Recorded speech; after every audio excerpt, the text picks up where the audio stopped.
Hi guys! ఈ మధ్య కాలంలో ప్రతి ఒక్కరికి హెయిర్ ఫాల్ అయితే అవుతుంది. అంతేకాదు చిన్న వయసులోనే జుట్టు వైట్ హెయిర్ కూడా రావడం జరుగుతుంది. సో, దీనికి గల కారణాలేంటి? అసలు హెయిర్ గురించి ఈరోజు వీడియోలో దీని గురించి అయితే తెలుసుకునే ముందు కొత్తవారు మన ఛానల్ చూసినట్లయితే తప్పకుండా ఛానల్ సబ్స్క్రైబ్ అయితే చేసుకోండి. సో, ఇక టాపిక్‌లోకి వెళ్ళిపోదాం. చిన్న వయసులోనే జుట్టు తెల్లబడడానికి చాలా కారణాలు ఉన్నాయి. సో, దాంట్లో తెల్ల జుట్టు లేదా ప్రీమెచ్యూర్ గ్రెయినింగ్ అని అయితే అంటారు. అనేక కారణాలైతే ఉండొచ్చు. వాటిలో కొన్నైతే ఉన్నాయి. అవేంటంటే జన్యుపరమైన కారణాలు. అంటే జెనెటిక్స్ ఫ్యాక్టర్స్ ఉంటాయి. సో, అంటే మీ తల్లిదండ్రులు లేదా ఫ్యామిలీ మెంబర్స్‌లో ఎవరైనా చిన్న వయసులోనే తెల్ల జుట్టు సమస్యను ఎదుర్కొంటే సేమ్ అదే సమస్య మీకు కూడా రావచ్చు. సో, వచ్చే అవకాశాలు కూడా చాలా 100% అయితే ఉంటాయి. అంటే ఈ జెనెటిక్ ఫ్యాక్టర్స్ అని చెప్పొచ్చు. మీ వంశపార్యపరంగా ఎవరికైనా ఈ తెల్ల జుట్టు చిన్న వయసులోనే ఉంటే మీకు వచ్చే అవకాశం అయితే ఉంటది. అండ్ సెకండ్ హాఫ్ ఏంటంటే పోషకాహార లోపం. అదే న్యూట్రిషనల్ డెఫిషియన్సీ ఉంటది కదా! అది. సో, ఇదేంటంటే విటమిన్ బి12 లోపం అని చెప్పొచ్చు. జుట్టు ముందుగా తెల్లబడడానికి ముఖ్యమైన కారణం ఇదే. విటమిన్ బి12 ఇది. సో, ఐరన్, జింకు, కాపర్ లోపం ఇలాంటివి కూడా జుట్టు ఆరోగ్యాన్ని అయితే దెబ్బతీస్తాయి. ఈ ప్రోటీన్, ఇతర ఖనిజాల లోపం వల్ల కూడా జుట్టు ఆరోగ్యం క్షీణించి తెల్లబడటం అయితే స్టార్ట్ అవుద్ది. అంతేకాదు మెయిన్ స్ట్రెస్ ఒకటుంటది. అధిక ఒత్తిడికి గురైనప్పుడు, లేకపోతే ఆందోళనలో ఉన్నప్పుడు మానసిక ఆవేశాలు జుట్టును వేగంగా తెల్లబడేలా అయితే చేస్తాయి. సో, మెయిన్ రీజన్ ఎప్పుడైనా డిప్రెషన్‌కి వెళ్ళకండి. అండ్ ఆందోళన కూడా ఎక్కువ చెందకండి. ప్రతిదానికి ఓవర్ థింకింగ్ అనేది, స్ట్రెస్ అనేది మీ మైండ్‌లో పెట్టుకోకూడదు. సో, పెట్టుకుంటే మీకు ఖచ్చితంగా వైట్ హెయిర్ రావడం అయితే కామన్. అండ్ అంతేకాదు ఇప్పుడున్న ప్రెజెంట్ లైఫ్ జీవనశైలి ఉంటది కదా! సో, హ్యాబిట్స్ ఈట్ల వల్ల అంటే అధికంగా ప్రాసెస్డ్ ఫుడ్, జంక్ ఫుడ్ తినడం వల్ల కూడా వస్తాయి. అండ్ స్మోకింగ్ చేసే వాళ్ళకి కూడా వస్తాయి. అంటే నికోటిన్ వల్ల కూడా జుట్టు ముందుగా తెల్లబడే ప్రమాదం అయితే ఉంటది. అంతేకాదు నిద్ర లేకపోవడం వల్ల కూడా ఈ హార్మోన్స్ ఇంబాలెన్స్ ఉంటాయి కదా! హార్మోన్స్ చేంజెస్ ఈట్ల వల్ల కూడా జరుగుతాయి.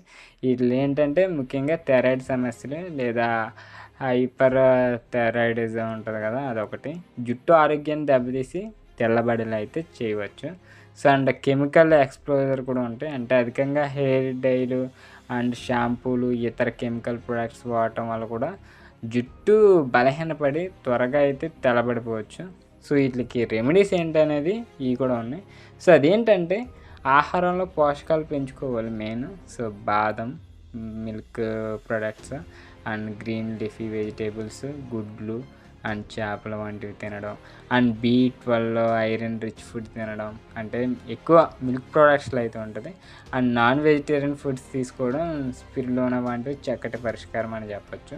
సో, అధిక ఒత్తిడి తగ్గించుకోండి. ఎందుకంటే మెయిన్ యోగా అనేది అండ్ మెడిటేషన్ చేయడం ద్వారా కూడా మీకు స్ట్రెస్ అనేది తగ్గవచ్చు.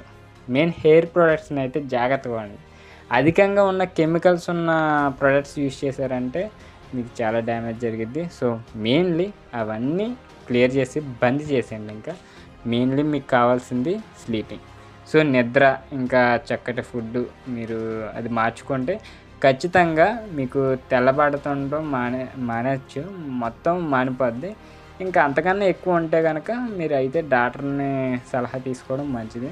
సో, జుట్టు ఎందుకు ఊడిపోతుందనేది ప్రతి ఒక్కరికి క్వెషన్ మైండ్‌లో తిరుగుతూనే ఉంటది. చిన్న వయసు కాడ్నుంచి పెద్ద వయసు దాకా హెయిర్ ఫాల్ అవ్వడం చాలామందికి కారణం చాలా ఉన్నాయి.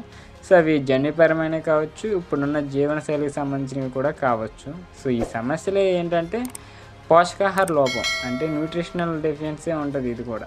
జుట్టు పెరుగుదలకు ప్రోటీన్ అవసరం. ప్రోటీన్ తక్కువగా తీసుకుంటే జుట్టు నాజూకుగా మారి ఊడిపోతుందనే చెప్పొచ్చు. ఇది చెప్పా కదా! విటమిన్ బి12 అండ్ డి అండ్ ఐరన్ లోపం, రక్త ప్రసరణ బాగా జరగకపోవడంతో జుట్టు బలహీనపడుద్ది. సో, జింక్, బయోటిన్ అంటే విటమిన్ బి7 లోపం కూడా జుట్టు పెరుగుదలను తగ్గిపోద్ది. సో, ఒత్తిడి ఎక్కువ ఉన్నా, మానసిక అనారోగ్యాలు ఉన్నా గానీ సో, దీనివల్ల టెలోజన్ ఎఫిలియం అనే పరిస్థితి అయితే వస్తది. దీనివల్ల జుట్టు అయితే ఎక్కువ ఊడిపోతుంది. సో, శారీరక ఒత్తిడికి గురయ్యే పరిస్థితులు, జ్వరాలు లేకపోతే ఏదైనా సర్జరీలు జరిగినప్పుడు, ఇంకా హెల్త్ పాడైపోయినప్పుడు కూడా జుట్టు అయితే ఖచ్చితంగా ఊడిపోవచ్చు. సో, హార్మోన్స్ ఇంబాలెన్స్ కూడా ఎక్కువ ఉంటది. అంటే హైపోథైరాయిడిజం అండ్ హైపర్ థర్మలిజం ఇలాంటివి కూడా ఉంటాయి. సో జుట్టు నాజూగ్గా మారి ఊడిపోద్ది. ఈ పీకాస్ కూడా ఉంటుంది, అంటే పోలిసిటిక్ ఓవేరీ సిండ్రోమ్. ఇది ఎక్కువ లేడీస్లో అయితే వస్తుంది. ఈ సమస్య వల్ల కూడా జుట్టు అయితే ఊడిపోవచ్చు. మళ్ళీ గర్భధారణ, మోనోపాజ్, హార్మోన్ల మార్పుల వల్ల కూడా జుట్టు పెరుగుదల అయితే మందగిస్తుంది. సో జెనెటిక్ ఫ్యాక్టర్స్ కూడా ఉంటుంది దీంట్లో. ఆండ్రోజెనిక్ అలోపేషియా అంటే తండ్రి లేదా తల్లి వైపు కుటుంబంలో ఎవరైనా చిన్న వయసులోనే చుండ్రు లేదా జుట్టు రాలిన వారు ఉంటే మీకు కూడా వచ్చే అవకాశం అయితే ఉంటుంది. సో ఇది అటు మేల్స్లో కావచ్చు, ఫీమేల్స్లో కావచ్చు, ఇద్దరిపై కూడా సేమ్ ఇంపాక్ట్ అయితే చూపిస్తుంది. వాళ్ళ తక్కువ వీళ్ళ ఎక్కువ అని కాదు. సో సేమ్ ఇలాంటి జెనెటిక్ ఫ్యాక్టర్స్ ఏవైతే ఉంటాయో సో వాళ్ళకు కూడా ఖచ్చితంగా అయితే ఊడిపోవడం జరిగిద్ది. అండ్ అన్హెల్తీ లైఫ్ స్టైల్ అనే చెప్పొచ్చు. ఇప్పుడున్న ప్రజెంట్ జనరేషన్లో అయితే ట్రాఫిక్లో వెళ్ళటం, డస్ట్, దుమ్ము, ధూళి అండ్ కేర్గా తీసుకోకపోవడం, వెళ్ళటం రావటం ఇలాంటి ఎక్కువ తిరగడం అండ్ జంక్ ఫుడ్ కూడా ఎక్కువ తినడం, అవసరమైన పోషకాహాలు దాంట్లో అందకపోవడం అండ్ తగినంత నీరు తాగకపోవడం, తల చర్మం పొడిగా మారి జుట్టు నాజూగ్గా మారడం. సో నిద్ర ఉంటుంది కదా, సో నిద్ర లేకపోయినా తగినంత విశ్రాంతి లేకపోతే మాత్రం జుట్టు ఆరోగ్యం అయితే ఖచ్చితంగా దెబ్బతింటుంది. సో హెయిర్ కేర్ మిస్టేక్స్ ఎక్కువ ఉంటాయి, అంటే జుట్టు సంరక్షణలో పొరపాట్లు కొన్ని ఉంటాయి.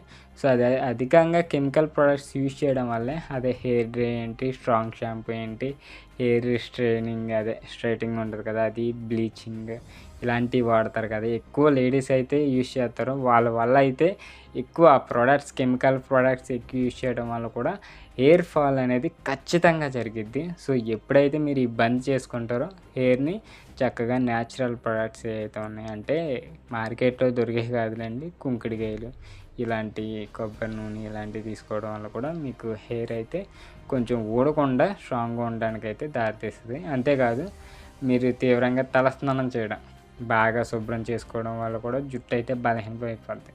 సో ఎక్కువ మన హెయిర్ని ఏదో లోపల వాటర్ ఉండిపోయినట్టు పదే పదే అలా ఉండి వాటికి ఎయిర్ అందకుండా ఉండటం వల్ల మళ్ళీ అధికంగా హీట్ స్టెల్లింగ్ ఉంటుంది కదా, అదే hair dryer, hair straightener and curling iron ఇలాంటివి కూడా వాడటం వల్ల కూడా జుట్టు పొడిబారిపోయి అయితే ఊడిపోతుంది. చుండ్రు ఎక్కువ, డాండ్రఫ్ కూడా తలలో ఇన్ఫెక్షన్లు వస్తాయి.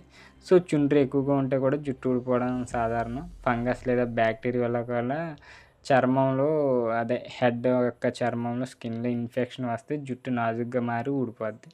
సో ఈ జుట్టు ఊడిపోవడాన్ని తగ్గించే కొన్ని మార్గాలు కూడా ఉన్నాయి.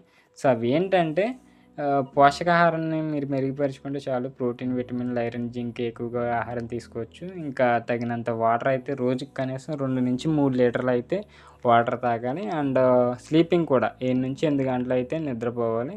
జుట్టుకు బలమైన కెమికల్ ప్రొడక్ట్స్ని వాడకండి. మెయిన్ అసలు కెమికల్ ప్రొడక్ట్స్ని అయితే మీరు వాడకండి. ఒత్తిడిని తగ్గించుకొని యోగా, మెడిటేషన్, వ్యాయామం చేసుకోండి. ఇక తల మసాజ్, అది ఎప్పుడైనా వేప నూనె, కొబ్బరి నూనె, కాస్టర్ నూనె వంటివితో అయితే యూజ్ చేయండి. సో గెంట్లీగా చేతులతో తుడుచుకోవడం మంచిది. అంటే ఒకసారి ఎక్కువగా జుట్టు వాసిపోవడం మానండి. ఇంకా జుట్టు ఎక్కువగా ఊడిపోతే మీరు ఖచ్చితంగా డెర్మటాలజిస్ట్ని అయితే సంప్రదించాలి. అండ్ త్రీచాలజిస్ట్ ఉంటాడు, అండ్ ఎండోక్రైనాలజిస్ట్ కూడా ఉంటారు. సో ఏదైనా జరిగితే వీళ్ళని అయితే మీరు కాంటాక్ట్ అవ్వచ్చు, మీకు ఎక్కువ సీరియస్ అనుకున్నప్పుడే. సో ఇది ఈరోజు వీడియో మీకు బాగా నచ్చింది అనుకుంటున్నా.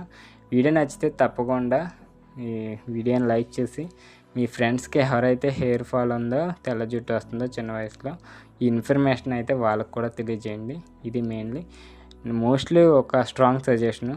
మీరు సోషల్ మీడియాలో ఇన్ఫ్లుయెన్సర్లు వాళ్ళు ఏం వాడుతున్నారో చూసి అవి మాత్రం ఎప్పుడు ప్రొడక్ట్స్ కొనకండి. అవన్నీ కల్తీ ప్రొడక్ట్స్, మెయిన్లీ కెమికల్ ప్రొడక్ట్స్ని అయితే ఇంకా హెయిర్కి బంద్ చేసుకొని జాగ్రత్తగా అయితే యూజ్ చేసుకోండి న్యాచురల్ ప్రొడక్ట్స్ని.